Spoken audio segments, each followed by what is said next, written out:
Let's break it all down with Deutsche Bank's Emmanuel Rosner. He has a sell rating on Ford, a hold on GM, and a buy on Tesla. Let's start with Ford. Emmanuel, you question the EV transition. You say it's considerably slowing down. Anything you heard from the call, for example, to give credence to that view? Yeah, absolutely. Good morning. Yes, so the EV strategy is absolutely slowing down. Essentially, Ford announced yesterday they are delaying $12 billion of planned EV spending indefinitely, potentially even raising the possibility of canceling it, essentially saying, look, the economics are not working right now. The demand is not really there for our product. We're going to slow down the spending, the investments in batteries, in vehicles, in plants. We're going to slow it down, see how we could, fix things and then reassess this down the line. So our view is this is, considerably off track. They reiterated midterm target for EV, but how could you have confidence on midterm targets when you don't really know what's going on right now? So I believe Ford is deeply off track on EV.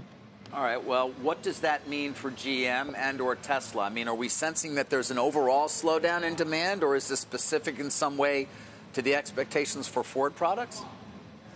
A little bit of both. No, not specifically Ford, but there is an overall slowdown in EV adoption. I think that this is a lot of the early adopters have already bought their EVs, and then the next wave of buyers are basically saying, look, I'm not paying a premium for the privilege of driving an EV. So EVs are essentially expensive for what they are. They sell at a premium to ICE, and that's, I think, basically limiting this adoption curve from, rising as fast as people essentially expected. So this is an issue for basically everyone.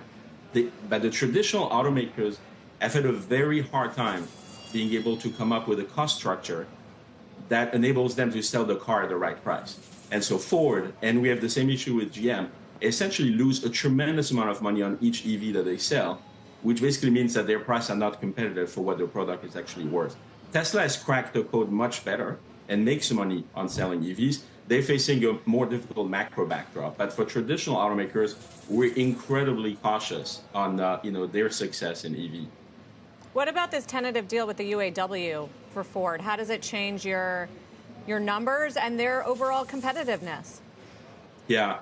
So the deal with UAW is probably going to add about $1 billion of extra labor cost a year, starting as soon as it gets ratified, ramping up to about $2 billion of extra cost a year by the end of the contract, because there's some escalation in there. So this makes them even less competitive in terms of labor costs. Obviously, GM and Stellantis will have similar conditions, so no difference there. But certainly versus a Tesla or another newcomer, it's also only one of the multiple headwinds we see to Ford and GM's earnings as you move into next year.